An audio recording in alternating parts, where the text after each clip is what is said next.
Hey, good morning, girl. It's the 20th of December, 2018. Hey, hey, thanks for clicking on the link and deciding to share some time with me. I really appreciate it. Um, I think it's great that we've got these times to sit together and commune with one another and just be with one another, be in each other's presence, and just loving it. Essentially, what we've got here is a nice little container. Yeah, we get to sit in it and we get to enjoy each other. Yeah, it's wonderful. I love this connecting. All right. So, how have you been going? How have you been doing, girl? The end of final exams is near. I know that tomorrow, you know what? Maybe today is your last day of school. Oh my gosh. Is that correct? I think today is your last day of school. All right, girl. Until winter break. I think winter breaks for you starts tomorrow. And actually, today is your last day.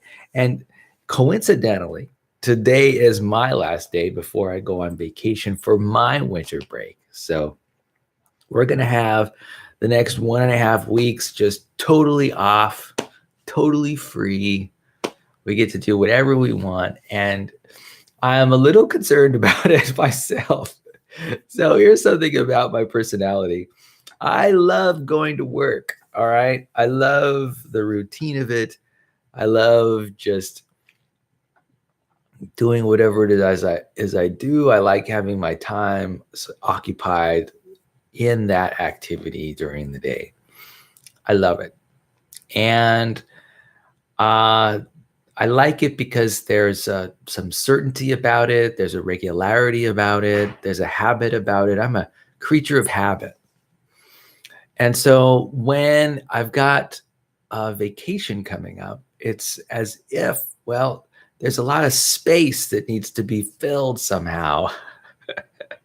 and and I'm like, okay, here it comes. There's a lot of time coming up. What am I going to do? And this is an area of my life where I struggle a little bit. I tend to be I don't tend to necessarily be a big time planner where I'm planning my day hour by hour. Although I've been considering getting into that, maybe doing some time blocking. But when it comes to free time like this, large swaths of free time, I'm swimming. I'm swimming in a sea, and don't quite have a direction. Now, there are a lot of people who are really good at planning vacation time, and your mom is one of them, ma'am. Now, your mom can put together a vacation and a set of activities and that takes up all day over multiple days, and she can make it happen. Me, I am less able to do that, less willing to commit to having to sorting out my vacation time. And so, for me, I guess it's an adventure, right? We'll figure out how things end up. And, I will probably go see a couple of movies. We'll maybe go on a few day trips to certain cities. I have a feeling that why I definitely know I'm going to be going to amusement parks, at least 2 amusement parks on this vacation. In fact, tomorrow I'm going to be going to Knott's Berry Farm. I'll spend all day tomorrow at Knott's Berry. So that's cool. Yes, hitting all the roller coaster rides and all the eateries and seeing all the shows.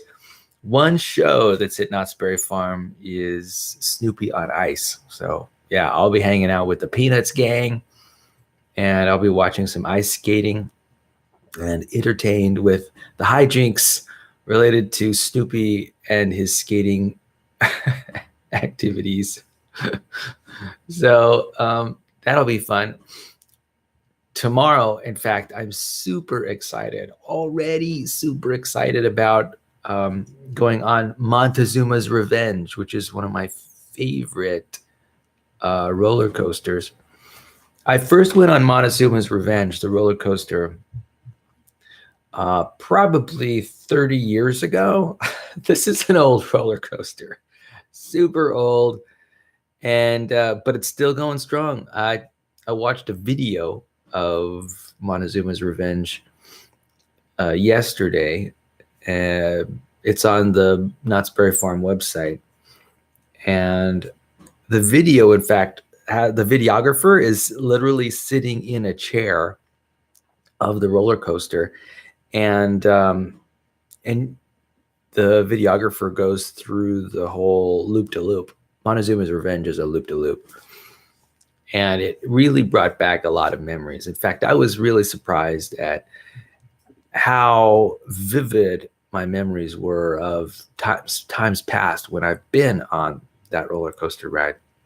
So it was really fun just watching the video of someone on the Montezuma's Revenge roller coaster. So I'll be able to do that live in person. It'll be like a 30-year anniversary since I've been on Montezuma's Revenge.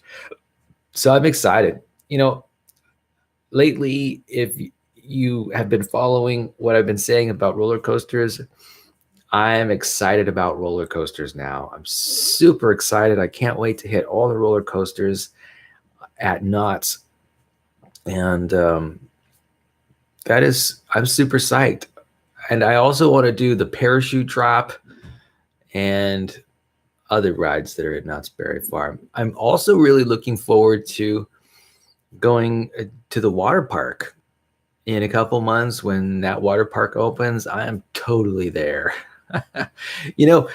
Knott's Berry Farm is only 3.5 hours away. And you might think, 3.5 hours, that's such a long way. For me, that's not a long way at all. I can just sit behind the wheel and zone out on the freeway, zone out on Highway 101 and the 405, and just show up there. And for me, it's not a big deal. And so I'm excited. I'm excited to have this capability. It's within my grasp to go to Knott's Berry Farm on a regular basis and go to their water park as well. So as you can tell, I'm energized and ready to go to Knott's Berry tomorrow. Yeah, I'm really looking forward to it. And then if that is not good enough, there's more. Yep.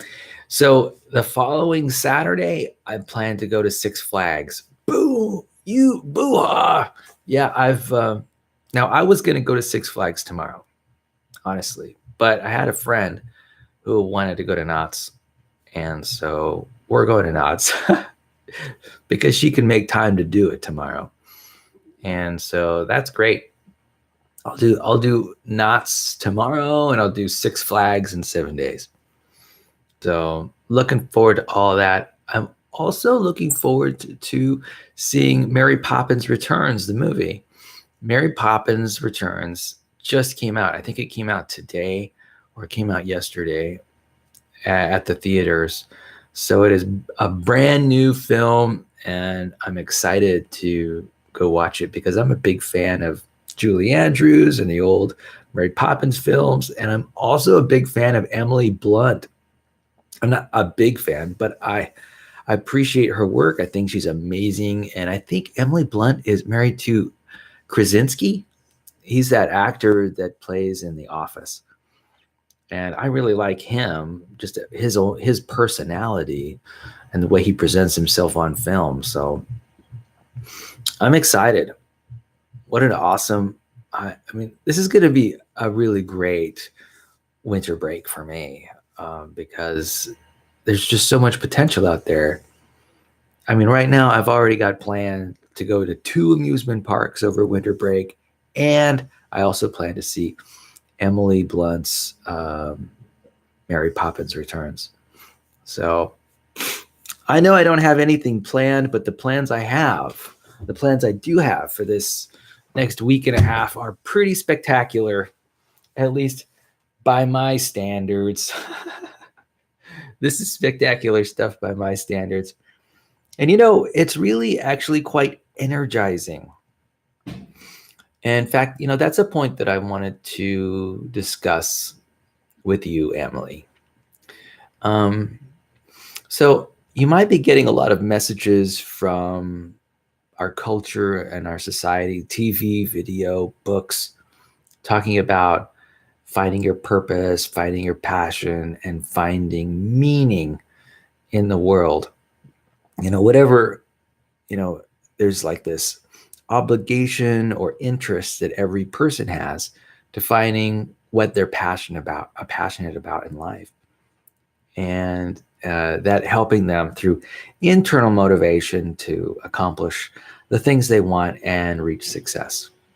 Now, that is important advice and it's worth pursuing. And I have a shortcut for you. At least it's a shortcut that I've been using and it's been working really well for me. And it has to do with the problem of finding purpose and meaning in one's life. It's ambiguous, first of all. The problem is ambiguous. And sometimes when you find an answer, you're not sure that you have it, that it's the right answer. And so there's a lot of uncertainty surrounding this idea of passion and purpose and meaning in one's life and finding it. And I have developed a shortcut, and I've heard about other people developing a similar shortcut, and it's this. Whatever energizes you, whatever activity gives you energy. For me, it's about energy. It's about what I'm willing to, it's about, when I hop up out of bed, am I excited about whatever it is I hope to be doing that day? Am I feeling energized? Am I feeling highly motivated? That is the question I ask myself. Really, and it almost comes down to step count using a pedometer. Are you willing to take steps toward that goal, more steps than any other goal? It really, I think it comes down to energy levels. Are you willing to take 2,000 steps in that direction? And, that directly translates or is an indicator of the energy that particular activity gives you, or you're willing to devote to that activity. So that's how I find out what my purpose and interests are. The very fact that I'm making this video at all is an indicator of how much energy our relationship brings to me in terms of its personal meaning to me. And so that energy that I'm willing to devote to our relationship, despite the uniqueness of it, that's an indicator of meaning. The fact that I'm totally up and willing to drive to Knott's Berry Farm, 3.5 hours there, 3.5 hours back, pay the cost associated with the ticket, pay the cost associated with the food, indicates to me that I'm passionate about going to amusement parks and checking out the roller coasters. That energy level, I'm definitely willing to commit. That's a lot of energy. Committing to driving 7 hours in one day, right? 3.5 hours there, 3.5 hours back to go to an amusement park. That is a lot of energy expenditure. And the very fact that I'm willing to expend that energy indicates to me that that is part of my purpose unfolding. That is part of the meaning that I am deriving in my life right now. That's the direction that I want to be going. And it's important to me. And, amusement parks might not be important to everybody or anybody, and hey, I can accept that. And, I'm not even sure half the time why I'm so energized to spend my time and energy and money going to amusement parks. I mean, I'm not completely sure about why that is. Why am I willing to spend so much time and energy in this direction in my life? Honestly, I really don't have a clear idea about it. But I can tell you that I'm excited about it, that it interests me, that it's a focus of my life, and that I'm willing to put forth the energy. And that's good enough. I've stumbled upon something that has meaning to me. You know, based on what I know about my personality, I would guess that I might be driven to do some other thing. Um, who knows? Maybe dance clubs, or maybe picnics in the park, potlucks, maybe huge potlucks, or I don't know, because of my gregarious or social nature. But you know what? There are aspects of going to amusement parks which do appeal to my gregarious nature. For example, I appreciate a challenge of being in a new social environment and pulling together a circle of friends spontaneously in that environment. In fact, I actually think of an amusement park setting as being a social environment that is a real challenge, because most people who go there are people who are already engaged in relating with their family or friends and may not want to be bothered with sort of adding another party to their group. And um, so uh, so I think of it as a challenging, definitely a social challenge. I think of it, I kind of call it a social desert, where the kind of connection that I'm looking for isn't available, really. But in a way, to me, that is also a challenge. There's also an openness that I'm noticing in people who are at amusement parks that allow me to sort of work a situation in a way that is enjoyable for everyone in the group. And there's that openness for me is a social opportunity. I think that appeals to my gregarious nature, and it is definitely a challenge. There are also other aspects to it. I appreciate my social and gregarious self, but clearly there's another aspect. There's another self that is that I find that is a part of me that really enjoys going to amusement parks. And I think it might have to do with, first of all, the rides. I typically don't get jostled around in like a roller coaster on a regular basis in my present life. And because mostly I'm like in a car or at work. I think in a car might be the closest approximation. So, I'm sure there are other avenues or other aspects of why amusement parks pique my interest right now. Um, you know, I'm willing to sit back and explore this phenomenon and watch it happen. And half of me believes that I'm just feeling fortunate that I found something that I like putting energy into. You know, there are a lot of people who just are so unsure about what they want to do next that they essentially stay at home. And I'm not doing that. And so I'm glad for it. So anyway, that's good news. Good news for me. So I figured we'd start the next segment, and that is philosophy, the power of ideas. This philosophy textbook that I picked up. I think I picked it up at a Goodwill or some kind of university college bookstore, and it was a book that they were giving away. Oh, I even see it says used here. Thrift books. I think I must have bought this online. And look how expensive it was, $42.75. That's a lot of money. Anyway, I appreciate that this mainly because it's an introductory philosophical textbook, and I think I get a lot of joy out of reading and rereading some parts of it. I appreciate the energy that it took to put something like this together. So I figured that one subject that we could go over today is a subject that's just in this little purple box here in this philosophical textbook. It says behaviorism, pro and con. Now, you may be interested to know that not only am I a determinist, but I'm also a behaviorist in many ways, in terms of my psychological outlook. And so I'm curious to know what this is all about. So here I am going to read it. Behaviorism makes plain how it is that we could come to understand and use expressions that refer to mental phenomena.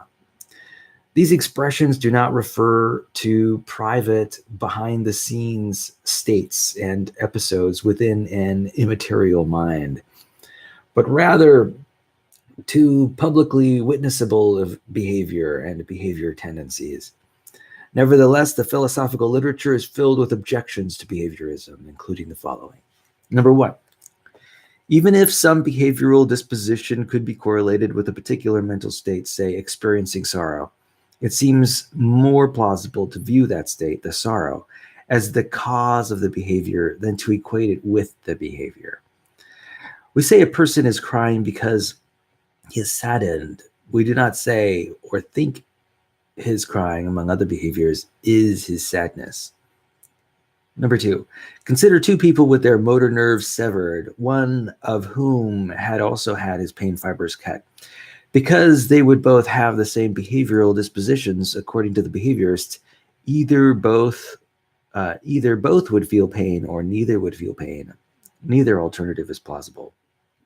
Number three, to believe in behaviorism, you in effect have to believe people are anesthetized, for only someone who is anesthetized could think that mental images or sensations or pain are no more than behavioral dispositions.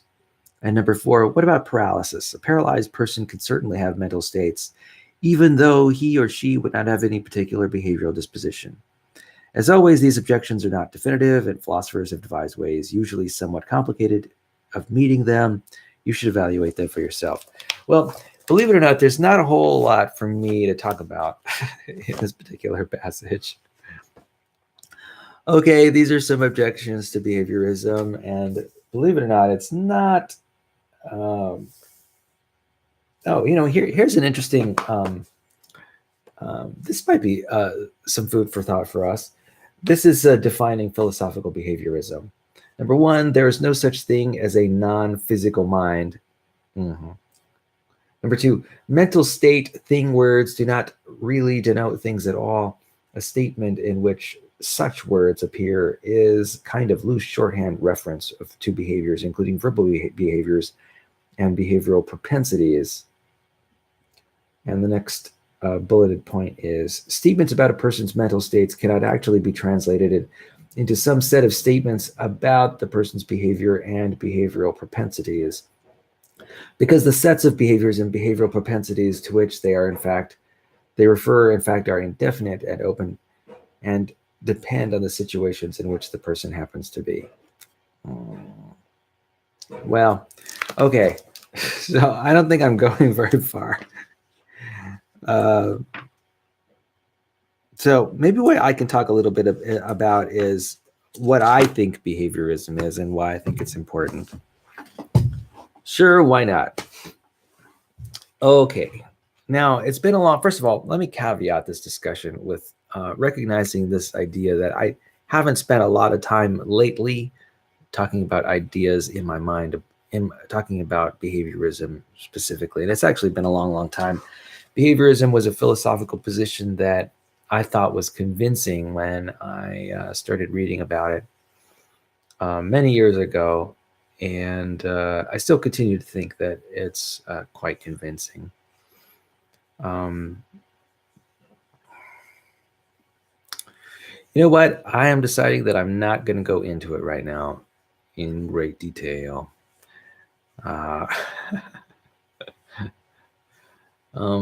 I don't think it'll be quite worthwhile, but I do want to talk about how in philosophy, how in psychology, there are a lot of concepts that are not well defined, and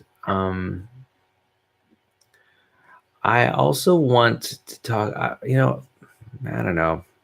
Maybe I don't want to talk about these things right now. I'd rather talk about roller coasters. Do you see how my mind is pulling me in one direction or another? Awesome, huh? So let's see what to talk about next. Well, how about we do our question and answer period? Boom. So, question number 63. When you travel, do you pack too much or too little? Explain. Okay, so when I go on trips and when I travel, I tend to pack too much. I pack more than I need to because I am thinking about possibilities.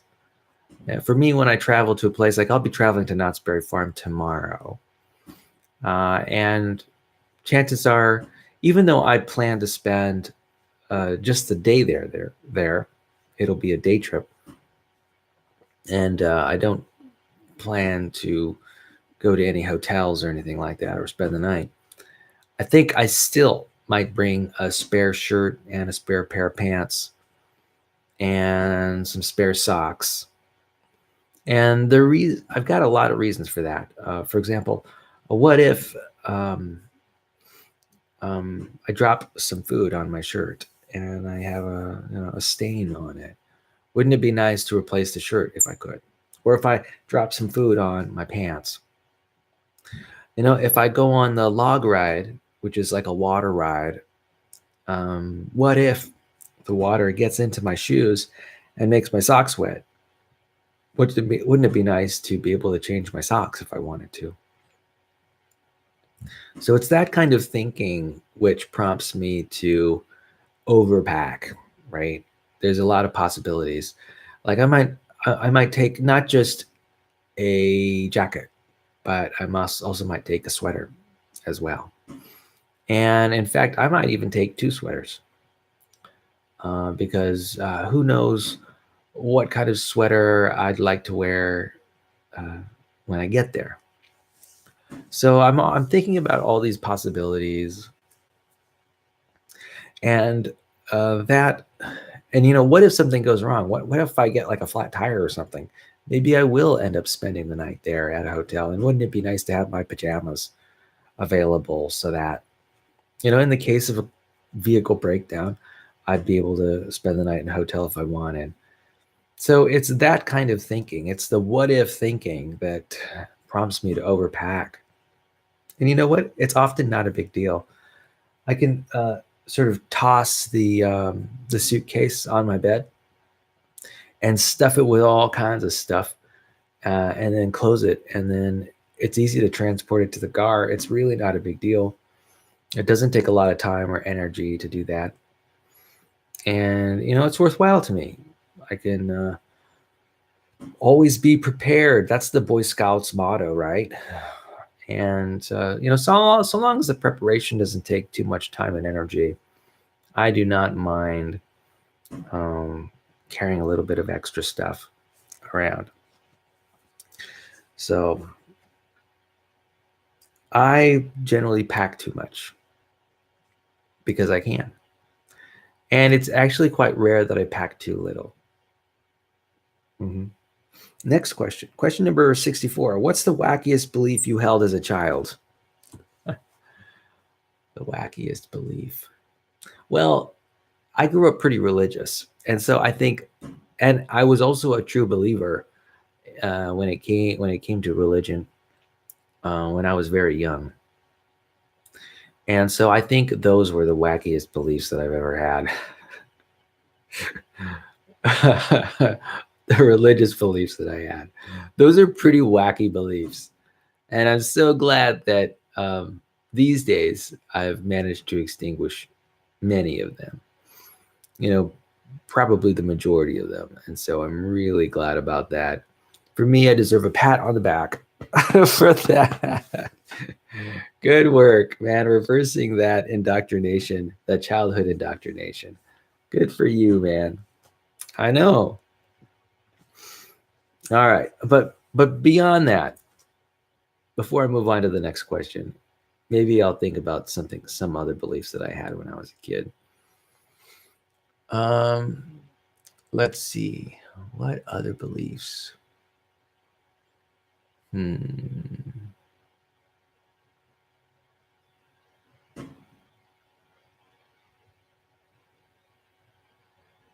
Well, I did have some supernatural beliefs related to another spirit being that I made up, essentially an imaginary friend. Long time ago, I was just in high school at the time, fascinated by things like the Ouija board and things like that. Um, and it wasn't a highly unusual belief. It was just that this, it was just, your regular run of the mill spiritualist belief about how ghosts exist, things like that. So there was that. A lot of people have these run of the mill spiritualist beliefs anyway. Religious people have those beliefs in spades. It was just unusual for me, slightly unusual for me. Let's see, what other unusual beliefs did I have as I was growing up? Nothing really comes to mind. I think kids in general are really pretty hard-headed when it comes to um, their outlook in the world.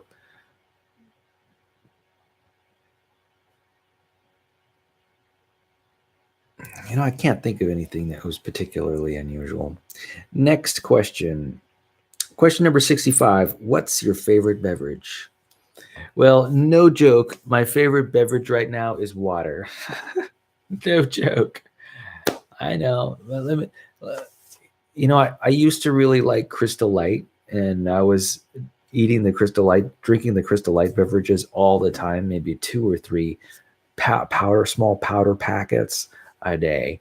This is a low calorie or no calorie powder packet. It's just a flavor packet, and often they don't have calories. They've got artificial colors and flavors, right? And they make your water taste good. One of the brand names is Propel, which is a brand name of Gatorade. Really enjoy that stuff.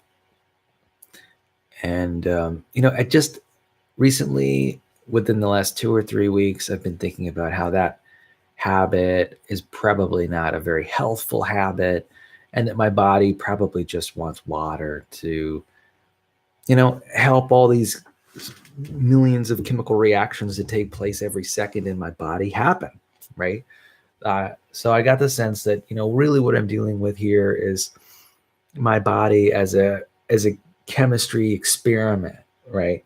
Where if I want the chemistry to work out, I better have a solvent in the midst of all these chemicals that actually works, that is effective in assisting all of these reactions to happening. And for me, water is the ideal solvent in this chemistry experiment of my body. And so, for that reason, and pretty much that reason alone, I've kicked the Crystal Light habit, and now I'm just drinking water. Now, there are other things that I'm enjoying right now too. In fact, it's coffee. I got a Keurig coffee machine maybe about 2 or 3 months ago, and I'm still loving it. During the day, I might have 2 or 3 cups of coffee, all decaf, because I'm not a big fan of caffeine. And I'm loving it. I'm loving it. I'm loving having good tasting coffee all the time, anytime I want it. So it's asking me, what is my favorite beverage? Well, water is definitely my favorite, but I also enjoy a nice cup of coffee sometimes. Other things I enjoy are herbal teas like chamomile and mint tea. Those are some of my favorites. I also like fruit flavored teas. That's good stuff too. I also like some flavored green teas, decaffeinated green teas. Yeah. And let's see. Oh, other beverages I've been enjoying. I really like cashew milk and soy milk and even almond milk. I go for the nut milks. That's good stuff. I love the nut milks. I will drink the nut milks, and I enjoy and prefer the nut milks over regular milk. And so definitely am pleased that the nut milks even exist.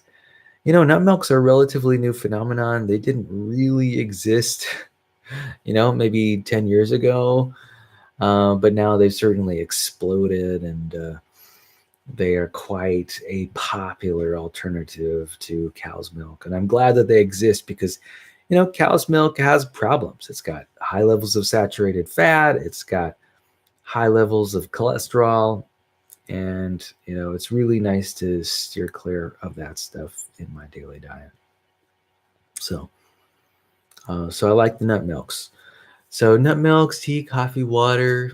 What else do I enjoy? I like the occasional diet soda, and I'll go for a caffeine-free diet soda. Um, I can appreciate a nice diet Coke every once in a while, a caffeine-free diet Coke.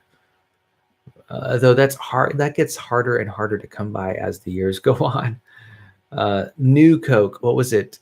Coke free or Coke Zero? Oh yeah, Coke Zero used to have no caffeine, but they recently added caffeine to it, and I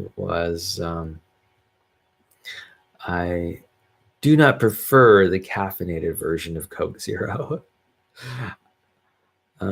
But the caffeine free version of Coke Zero I think is still out there, and so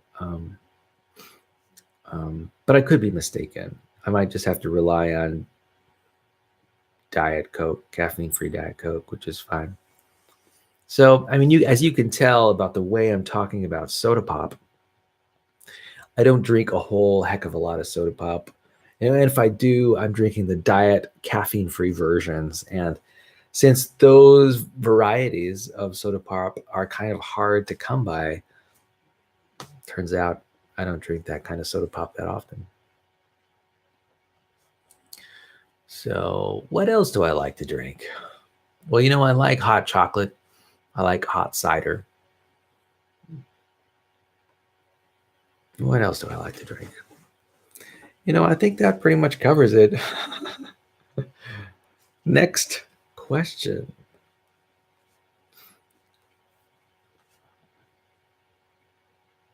Question number 66. What are the best steps you've ever taken in an effort to improve your health? Okay. Well, that's easy. For me, the best step that I've ever taken in order to improve my health has been calorie counting. That's right. I weigh my food, I weigh everything I drink. And I'm very happy about how things are going. And I recommend it to everyone and all.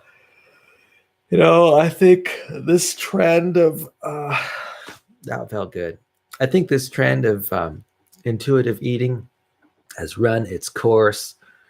I think a lot of people are moving to a more analytical way of counting their calorie intake or their energy intake.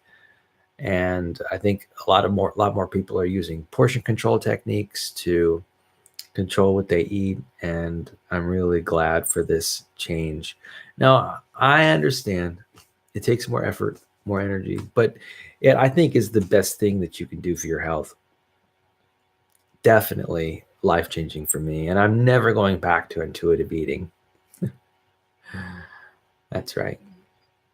So, so number one is calorie counting. Number two is veganism. A step that I've taken to improve my health. I think that eating a plant-based diet and being focused on plants is a big deal and worth talking about and worth mentioning. So I try to eat veganism. I try to eat vegan as often as I can. And that really translates to, I guess, in the course of a month, I might have a lapse in my veganism of 1, 2, or 3 days. So I'm pretty strict. That's pretty strict. And typically, when I'm not eating vegan, um, it's not for lack of trying. It's sometimes I want to eat well. I want to keep my calorie intake levels stable. And, a lot of that kind of depends on where I am and what I'm doing. For example, um, I thought that I'd be finding it very challenging to eat vegan at amusement parks that I've been visiting lately. But these amusement parks are really shaping up. They are really catering to people's dietary interests. And I'm really psyched about that. I mean, that's really phenomenal. When I went to Universal Studios last weekend, I was able to find vegan entrees. I found a vegan burger, at least a veggie burger, and fantastic. I think it even had vegan cheese on it. And in fact, I'm going to Knott's Berry Farm, and I've already checked what kind of vegan options they have, and they have a slew of vegan options. So I'm really excited about how these amusement parks are stepping up and really paying attention to the kind of food that their guests want to eat. And boom, now, that's really a score. It's really a victory for me. And I think it's a victory for the amusement parks too. I really respect what they're trying to do. It's not easy in that kind of setting to pull together foods that can satisfy people's dietary requirements. It's tough. I mean, in this world, people are talking about their need to eat gluten-free and kosher and vegetarian and vegan and low carb. And it's hard. It's really hard to pull together these food choices for people. And so I really have to hand it to Universal Studios. They're really stepping up their game. And Knott's Berry Farm, these amusement parks in general are really stepping up their food game. And I honor them. I honor them for the hard work they're doing. And so, yeah, I'm really pleased, really satisfied with that. So those are the two things that I think I've done for my health that have been the best things. Number one, calorie counting. Number two, going vegan. And here's number three. Are you ready? Are you ready? Bam! Weightlifting and regular exercise. Let me tell you, these three prongs in maintaining and sustaining a person's health are just, let me tell you, they go a long way. So, exercise. I think exercise has really helped me develop into the kind of person that I want to be. I know that many years ago, I had a tendency to sort of be anxious or be depressed or sad. And that's not the case anymore. I've put that part of my life aside. And now I'm just totally energized and ready to do whatever work I need to do during the day. And part of that energy comes from the workouts that I do. In fact, I've worked out every day for the last 4 days. And in fact, maybe that's what I'm interested in doing on this winter vacation is working out 7 days a week. I would love to work out every single day. Can you imagine me going to the gym every single day? Nowadays, I go to the gym, for a span of 4 days in a row. Wouldn't it be amazing if I could learn to go to the gym 7 days in a row? I mean, that would be phenomenal. I would totally love to do that. Sign me up. That is something I'm excited about doing. And you know what? Maybe I will attempt to do that. Yeah. I mean, here we go. Imagine this. We can go from Sunday to Sunday working out at the gym every single day. And I can imagine it starting this coming Sunday, this coming weekend. All right. So there we go. I've got my task before me. That's going to be a major drive this particular winter break, and that is going to the gym 7 days a week. All right. Well, thanks. I'm really glad that we've had this conversation, Em. So the three drivers of healthy choices for me in my life, the choices that have made the most difference to me is calorie counting, veganism, and weightlifting, or going to the gym, regular exercise.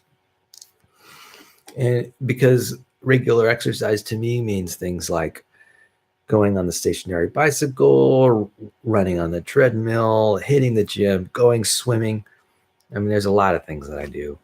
And so that's great. Yeah, I like the idea of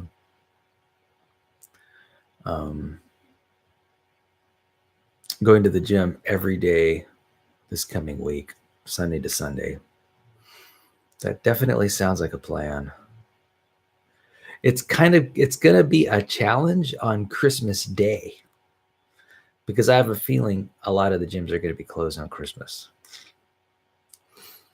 But maybe I'll be able to find a gym that's open at least maybe a partial day, or maybe I'll exercise in a different way. Maybe I'll go running on Christmas. I mean, I can run just by throwing on a pair of tennis shoes.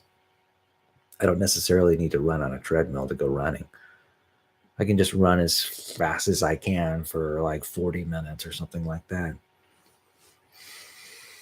Yeah, that sounds like a good activity to do on Christmas Day anyway. All right. So, yeah, that's great. I'm glad we had this discussion. So, yeah, I got something that I want to do this coming winter break. Okay, question number 67. When relaxing on the floor, do you sit cross-legged, fold your legs to one side, sit with your legs straight out in front of you, or recline? So I'm a cross-legged sitter, but here's the thing.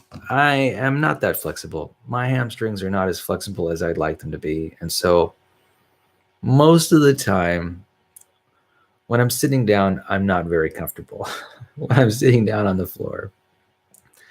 I would much rather have some kind of cushion or a back jack or some kind of back support to rest my back while I'm sitting up. Now, that's not to say that my back is not strong enough to support me, because it is actually quite strong.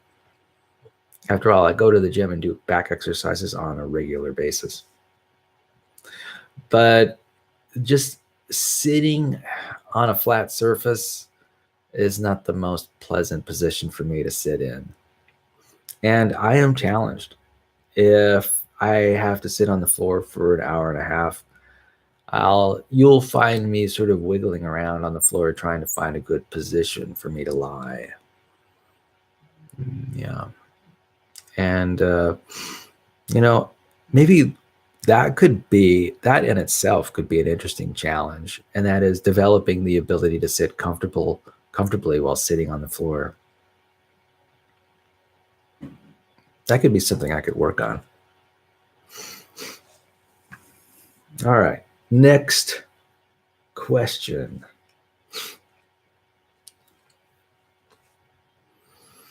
Question number 68. Have you ever been an audience member for any television shows? Which ones?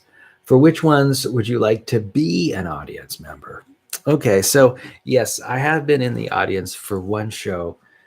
I, in fact, went to Los Angeles to some studios in an effort to watch a program that was being taped. And because I had never seen how programs are taped before, and it was a really interesting experience, very enlightening. I got to see the actors do take after take after take. I got to be a part of the audience where there were people who were encouraging the audience to act in certain ways for the camera. And, it was a really good experience, giving me more perspective about what I'm seeing on television. And I learned a lot. First of all, I learned how hard it is to be an actor or an actress. And I also learned how much repeating there is, how much how many takes they take a number of takes of video during a program such as this. The whole thing is not just one single take. There are multiple takes that happen, and I don't know. It was interesting to see how it all got orchestrated. And in fact, the program that I saw was, I think it was like a fashion runway program where there were people who were using their sewing machines to sew clothing for models that were walking up and down the modeling track and or the runway, and that's what it was about mostly.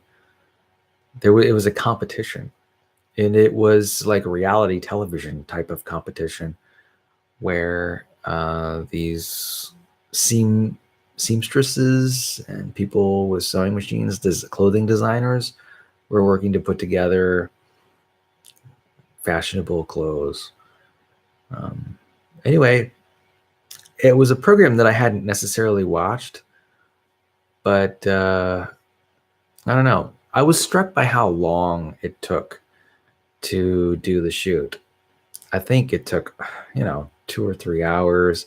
And I'm guessing that the amount of footage that they got might have only lasted for 5 minutes, maybe 10 minutes on the program itself. And it took us like 3 hours to film that. So that in itself was pretty eye-opening. So now, what programs would I like to be on? What shows or sitcoms would I like to be on? Well, I think I'd like to go to an Ellen DeGeneres show. That sounds like fun. And the Tonight Show. I'd like to see the Tonight Show. I think that's in New York City. And I like that. Who's that young guy who replaced? Let's see. There was Johnny Carson, and then his replacement was some other guy, and then he replaced that some other guy.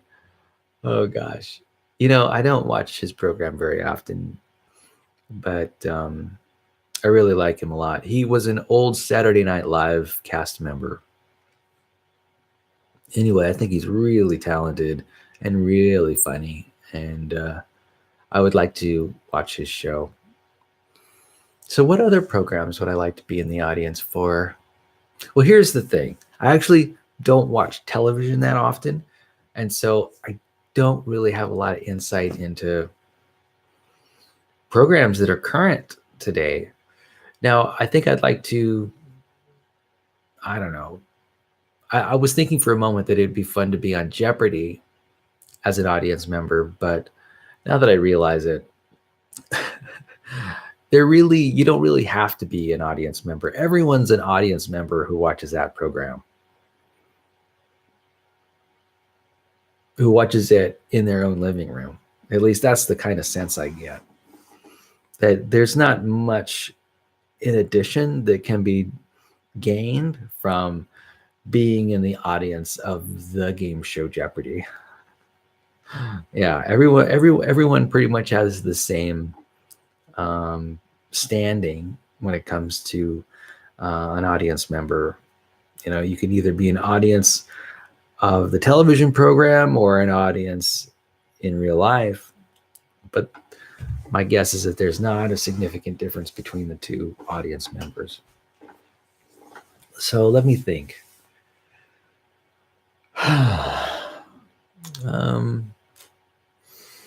What other show would I like to be an audience member of? Well, I'd like to be an audience member of the Oprah show when there are giveaways. I'm not even sure if Oprah is still hosting her show. I have a feeling that she's not anymore. I think Ellen DeGeneres is probably the current leader of daytime television, but I don't know. I'm not really following the stats of daytime television right now. Okay. Next question. Question number 69. What's one fashion trend you hope never comes back? And which ones have come back that you wish hadn't? Okay. Well, fashion trends that I don't care for. Well, there is, I guess, there are a few fashion trends that I don't care for.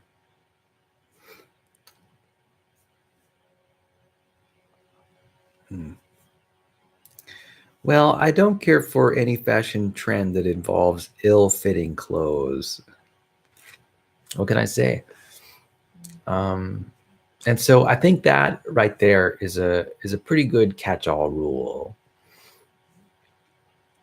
But you know, but there are some trends that I don't mind. Like I don't mind the bell bottoms fashion trend. I think it looks pretty neat. In fact, even today I've seen some like yoga pants with bell bottoms on them, and I am really struck at how good looking they look.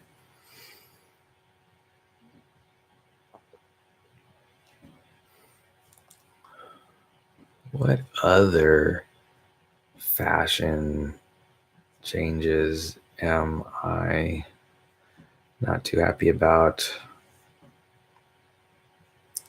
Well, there is one trend that I don't care so much for, and it's has to deal with men's style.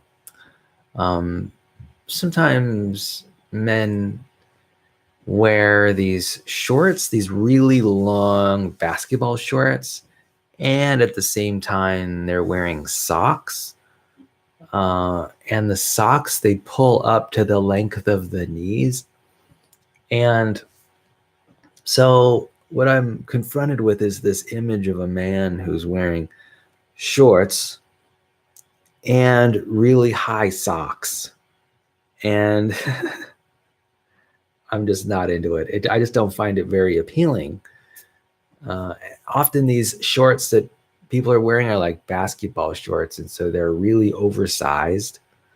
And sometimes the short length goes not just to the knee, but far below the knee. It's just a really weird fashion. I'm not sure where it has originated from, but that fashion choice is not one that I prefer to see on men. Um,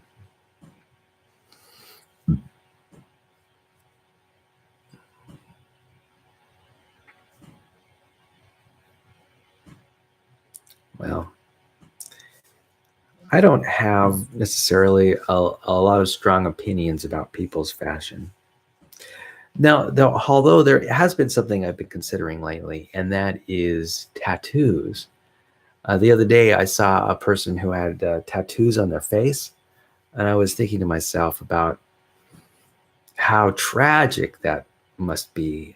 Um, that style choice can be a problem because it can be very off-putting to a lot of people because of the message that it signals. A lot of it is signaling the way when I receive a signal like that, I'm thinking, oh, this person maybe is not that focused on social integration. They're not interested in socializing, and maybe they feel excluded from the group. Maybe they feel like they're part of an out group, and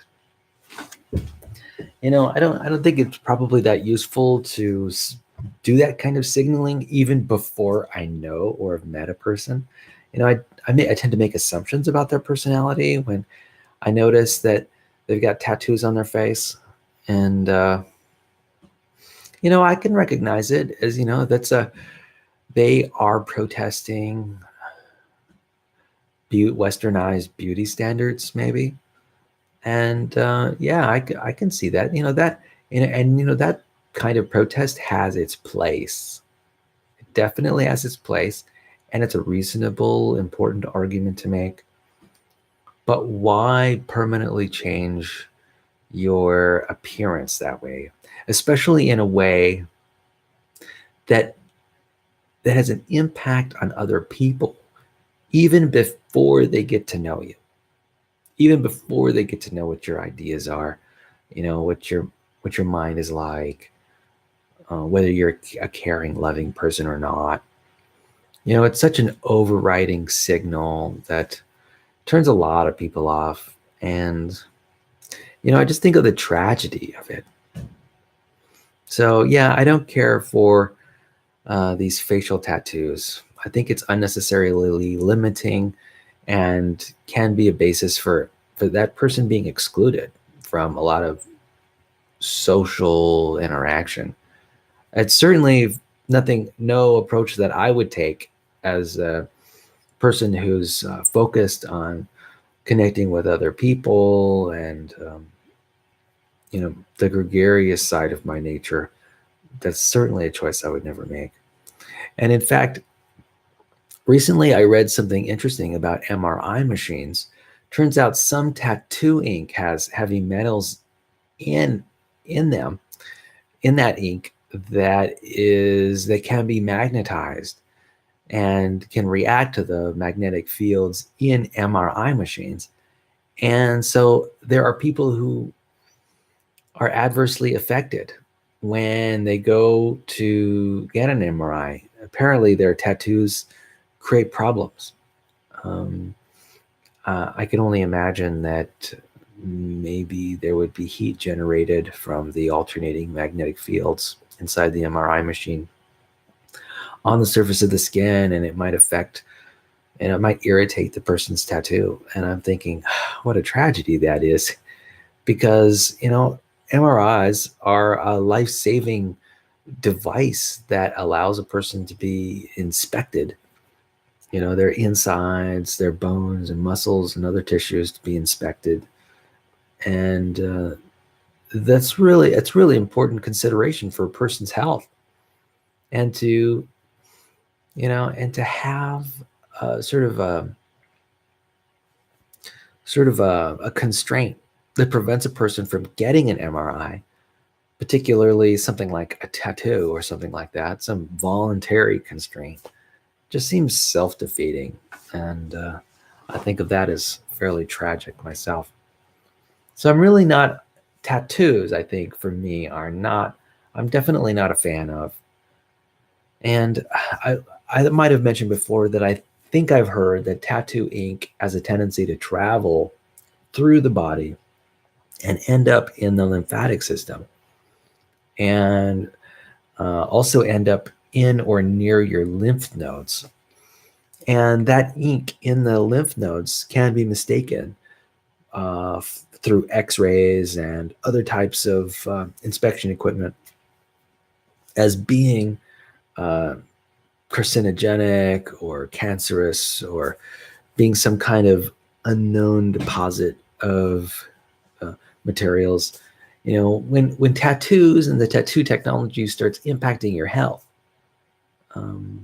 yeah, that sounds like a problem to me. So, that's a style I'm not too crazy about. Anyway, Em, I think I'm going to wrap things up here. Thank you for clicking that link and deciding to spend some time with me. I really appreciate it. I want you to know that I love you, and I love you just the way you are. There's really no need to change. In fact, I'm encouraged when I sort of notice like resistance or challenge in our relationship. I'm glad that there's that you've got that emotional energy and motivation to do what you want to do. To me, that's encouraging. And I also like to see you putting your foot down and being assertive and being an advocate for your needs and wants. I myself am an advocate for your needs and wants, and I also have the capability to be happy when you reach out to get the things that you want to get. And so, in some respects, I can appreciate that and feel proud of the actions you take to protect yourself and your interests. All right. Well, girl, I'll talk to you later, and I hope you have a wonderful day.